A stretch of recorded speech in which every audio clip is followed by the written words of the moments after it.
हरे कृष्णा। सनातन धर्म को मानने वाले ऐसे बहुत सारे जिज्ञासु हैं जो एकादशी के बारे में बड़ी जिज्ञासा रखते हैं। और वैसे तो भारतवर्ष में जन्म लिया हुआ प्रत्येक व्यक्ति एकादशी के बारे में कुछ न कुछ जानकारी जरूर रखता है। और जहाँ तक मॉडर्न सिविलाइजेशन की बात है, आधुनिकता की बात है, इसके चलते एकादशी जैसे व्रत के बारे में लोगों को स्कूलों में, विद्यालयों में, कॉलेजों में कहीं पर भी कोई जानकारी नहीं दी जाती है। जहाँ तक पुराने लोगों का सवाल है या बड़े लोगों का सवाल है, वो लोग भी एकादशी को सही तरीके से नहीं कर रहे होते हैं, अजीब ढंग से कर रहे होते हैं। इसलिए आज हमारा प्रयास रहेगा कि इस वीडियो के माध्यम से एकादशी से जुड़े हुए डाउट्स और एकादशी को करने में आने वाली परेशानियां और कैसे एकादशी का पालन करें, ऐसे सारे प्रश्नों का उत्तर हम सटीक तरीके से ढूंढने का पूरा प्रयास करेंगे। तो पहला प्रश्न लोगों का आता है कि एकादशी क्या है। एकादशी संस्कृत में एकादशी अर्थात 11वें दिन को एकादश बोला गया है। एकादश अर्थात 11वां दिन। तो हमारी काल गणना के अनुसार दो पक्ष होते हैं, एक होता है शुक्ल पक्ष और दूसरा होता है कृष्ण पक्ष। शुक्ल पक्ष में चंद्रमा पूर्णिमा की तरफ जाती है और कृष्ण पक्ष में चंद्रमा पूर्णिमा से अमावस्या की तरफ जाती है। इसलिए दो पक्ष होते हैं 15-15 दिनों के। इन दोनों पक्षों में 11वें दिन एकादशी होती है। 11वें दिन को एकादशी बोलते हैं। और फिर लोगों का दूसरा प्रश्न होता है कि एकादशी कौन है, एकादशी के बारे में कुछ बताइए। शास्त्रों के अध्ययन के आधार पर हर एक वस्तु का, हर एक चीज का अपना एक रूप होता है।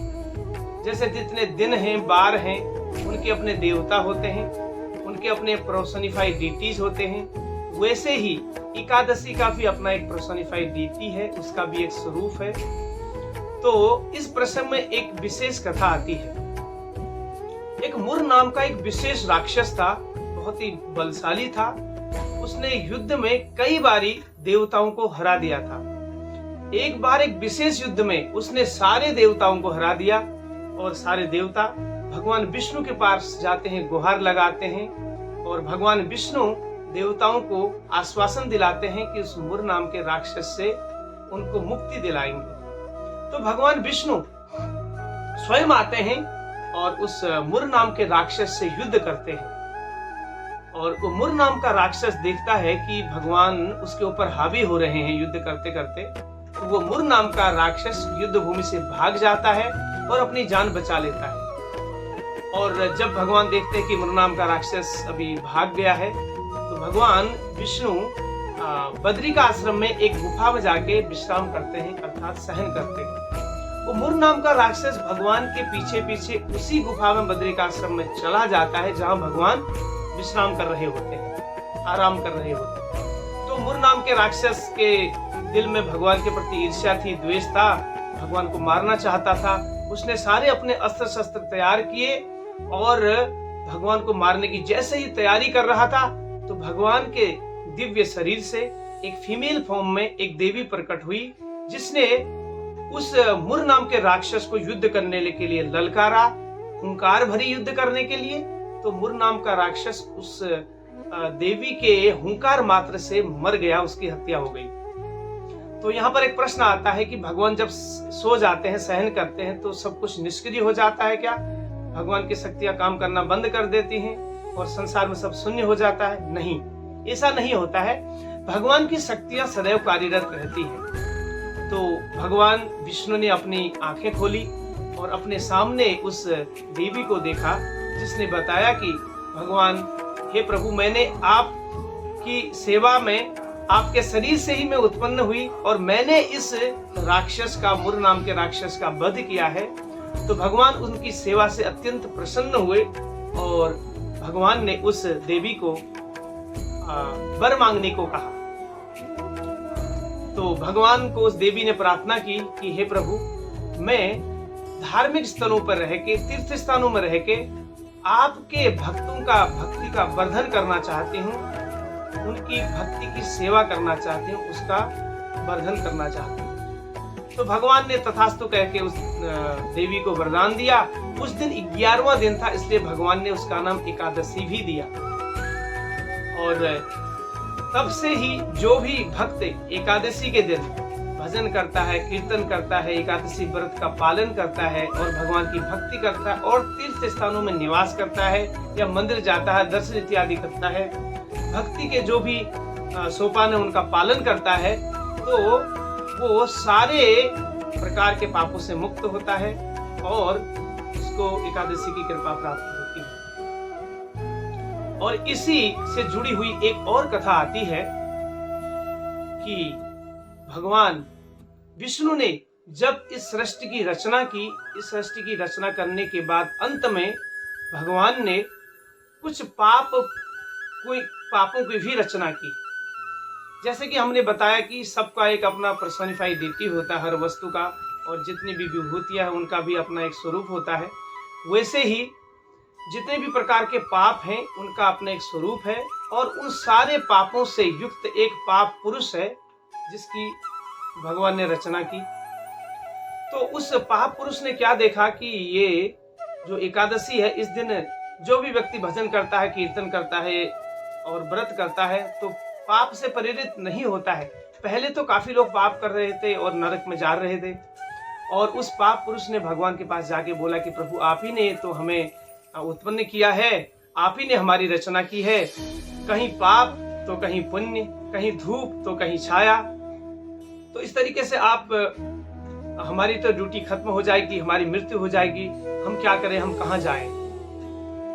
भगवान विष्णु ने बड़ी दयावश उस पाप पुरुष को बोला कि आप सारे प्रकार के पाप एकादशी के दिन अगर अन्न में प्रवेश करोगे तो एकादशी के दिन होने वाले भजन कीर्तन के प्रभाव से आपकी रक्षा हो सकती है, अन्यथा आपके जीवन को बड़ा खतरा है।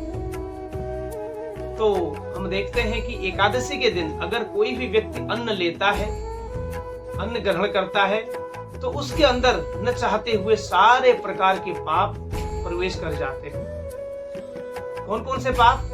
गौ हत्या का पाप, ब्राह्मण हत्या का पाप, माता पिता को मारने का पाप, भाई बहन को मारने का पाप, दूसरे की संपत्ति को लूटने का पाप और दूसरों की हत्या करने का पाप। जितने प्रकार के क्राइम या पाप, जो भी गलत कार्य होते हैं, जितने भी प्रकार के पाप होते हैं, ये सारे पाप उस व्यक्ति के अकाउंट में ऑटोमेटिक आ जाते हैं जो एकादशी के दिन अन्न ग्रहण करता है। तो पापों का फल तो बड़ा ही दुष्कर होता है। कई बार हम देखते हैं कि लोग बोलते हैं कि मैंने किसी का कुछ गलत नहीं किया, किसी का दिल नहीं दुखाया, फिर भी मेरे साथ ऐसा क्यों हो रहा है। ये सब एकादशी के दिन अन्न लेने का प्रभाव है। तो अगर सब प्रकार के पापों से मुक्ति चाहिए तो हमें एकादशी के दिन अन्न नहीं लेना चाहिए। और अगला प्रश्न लोगों का यह आता है कि एकादशी 2 प्रकार की होती है क्या? कई बार हम एकादशी अगले दिन करते हैं और मंदिरों से दूसरे दिन का मैसेज आता है।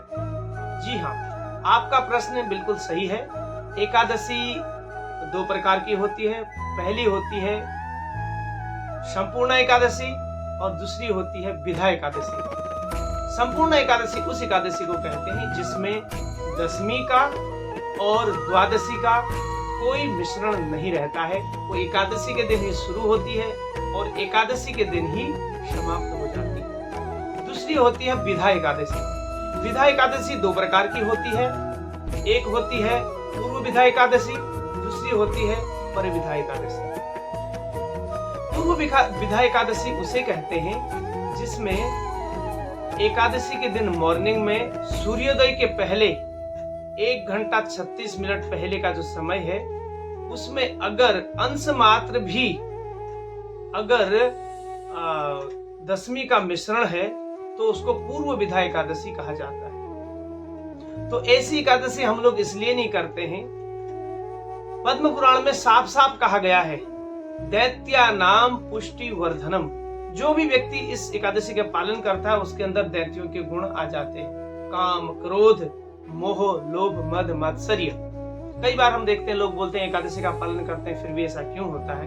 तो इसलिए जो पूर्व विधा एकादशी करता है तो वो उसका फल एकादशी का संपूर्ण तरीके से नहीं प्राप्त कर पाता है और अपनी भक्ति का वर्धन।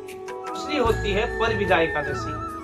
पर विधा एकादशी उसे कहते हैं जिसमें द्वादशी का मिश्रण होता है। जिस एकादशी में तो ऐसी एकादशी को वैष्णव एकादशी कहते हैं। ये एकादशी भक्तों के, वैष्णव के सद्गुणों को विकसित करने वाली एकादशी होती है। इसलिए जितने भी वैष्णव होते हैं, हम लोग भी सभी इसी एकादशी का पालन करते हैं।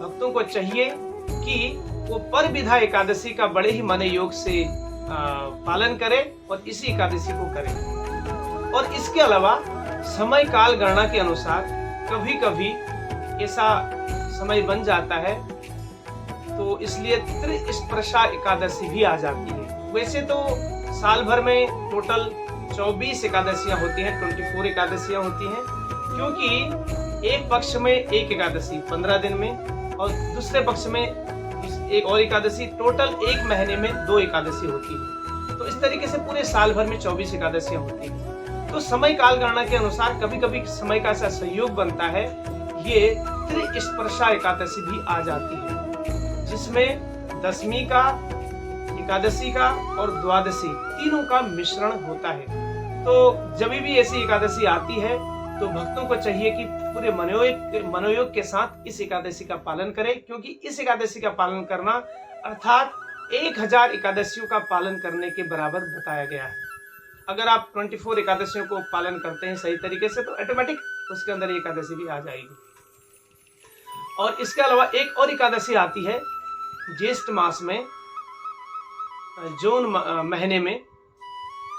तो इसके बारे में एक प्रसिद्ध कथा है। एक बार भगवान कृष्ण सारे पांडवों के साथ मिलके, युधिष्ठिर महाराज इत्यादि सारे 5 पांडव, कुंती महारानी सभी लोग थे, उनके साथ में बैठ के साल भर में आने वाली 24 जो एकादशियां है उनका पालन किस प्रकार करना चाहिए, और एकादशी के दिन अन्न नहीं लेना चाहिए, एकादशी के दिन जो अन्न लेता है उसको पाप लगता है सभी प्रकार के। तो इस तरीके से एक्सप्लेन कर रहे थे।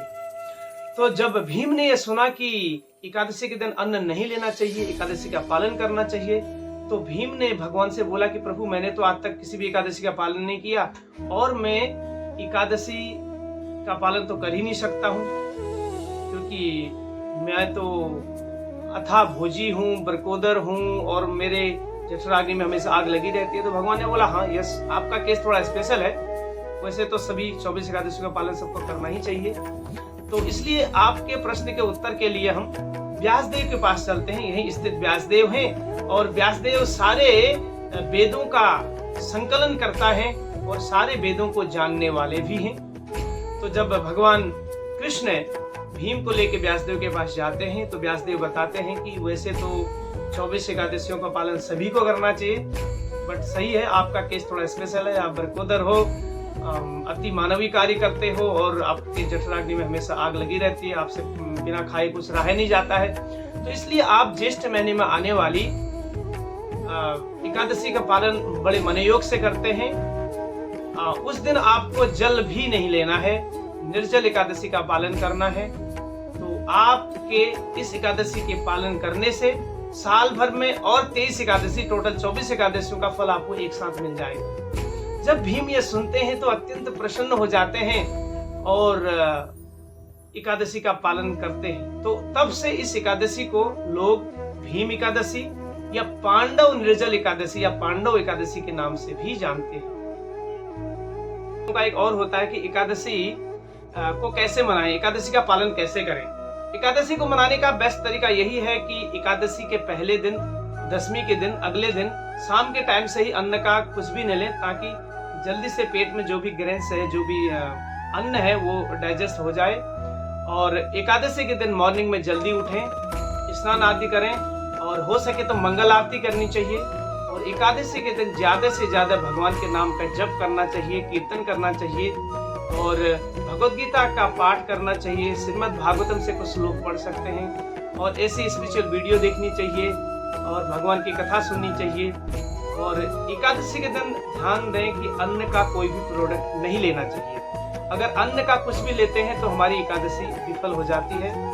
और उस दिन ज्यादा से ज्यादा भक्तों से प्रार्थना की जाती है कि वो जप करें।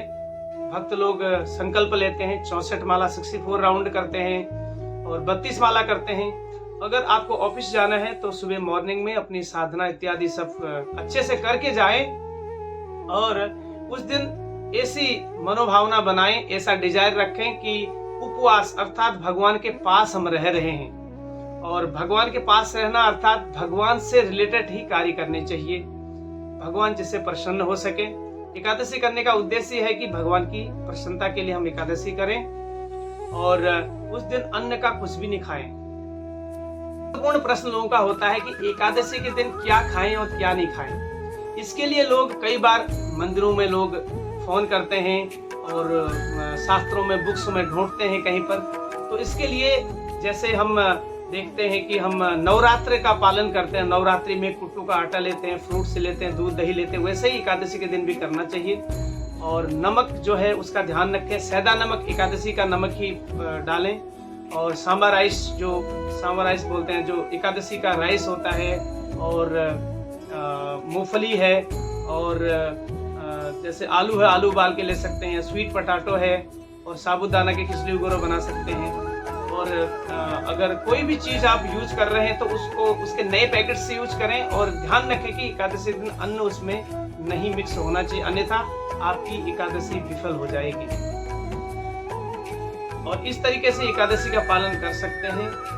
और कोशिश करनी चाहिए कि ज्यादा से ज्यादा फल पे करें, फल पे रहें, फल लें, क्योंकि उसमें कुछ मिक्स नहीं होता है। अगर चीजें बनानी भी पड़े, एकादशी का प्रसाद बनानी भी पड़े, बड़े ही ध्यान पूर्वक बनाएं, ताकि उसमें अन्न का कुछ भी स्पर्श न हो, ताकि हमारी एकादशी सही से पालन हो सके। तो ये महत्वपूर्ण प्रश्न लोगों का ये भी होता है कि एकादशी का पालन कौन कर सकता है, कौन नहीं कर सकता है। कुमारी कन्याओं को करना चाहिए कि नहीं करना चाहिए, छोटे बच्चों को तो करना नहीं चाहिए, और बूढ़ों को तो करना नहीं चाहिए, ऐसा नहीं, सबको करना चाहिए। 8 साल से 80 साल तक के सभी लोगों को एकादशी का पालन करना चाहिए।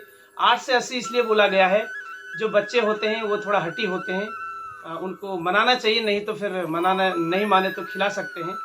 और 80 साल के बाद इसलिए बोला गया क्योंकि 80 साल के बाद बॉडी थोड़ी इस तरीके की हो जाती है, बॉडी की संरचना, कि एकादशी का पालन नहीं हो पाता है। वैसे जो भक्त हैं, डिटरमाइंड हैं, वो 80 साल के बाद भी करते हैं। और जहाँ तक छोटे बच्चों का प्रश्न है, जो वैष्णव के बच्चे हैं, भक्तों के बच्चे हैं, वो तो बचपन से ही एकादशी व्रत का पालन कर रहे होते हैं, माँ के पेट से ही। तो इसलिए हर कास्ट, क्रिएट, हर देश, हर नेशनलिटी के लोगों को, सभी को एकादशी व्रत का पालन करना चाहिए। महत्वपूर्ण बात यह है कि एकादशी का पालन करने के बाद द्वादशी को मॉर्निंग में लगभग 5 बजे से 10 बजे के बीच में एक का समय रहता है। इसमें अन्न के द्वारा द्वादशी के दिन एकादशी का पारण किया जाता है। ये भी साफ सुथरा अन्न होना चाहिए, भगवान को भोग लगा होना चाहिए। और इसके लिए आप एक कैलेंडर्स होते हैं, वैष्णव कैलेंडर, उसमें एग्जैक्ट समय आपको मिल जाएगा, क्योंकि वो हर सिटी का थोड़ा अलग अलग होता है। तो आप ऐसे कैलेंडर्स जो हैं वो इस्कॉन मंदिर से ग्रहण कर सकते हैं, प्राप्त कर सकते हैं। और अन्यथा आप मोबाइल्स में भी ऐप डाउनलोड कर सकते हैं, वैष्णव कैलेंडर के नाम से, या गौड़िया वैष्णव कैलेंडर्स के नाम से वो ऐप आपको मिल जाएगी। तो वो समय हर सिटी का थोड़ा अलग अलग होता है, 2, 4, 6, 10 मिनट का अंतर होता है। तो उस दिन एकादशी का पालन आप द्वादशी को पारायण करके समाप्त कर सकते हैं, उसका पालन सही तरीके से कर सकते हैं अन्न लेके, और इस तरीके से आपकी एकादशी सफल हो जाएगी। और इस तरीके से आप इस वीडियो को कई बार देखिए और नए लोगों को देखने के लिए भी प्रेरित कीजिए, ताकि सभी लोग एकादशी व्रत का पालन करें और पुण्य के भागी बने। Thank you for watching. Hare Krishna.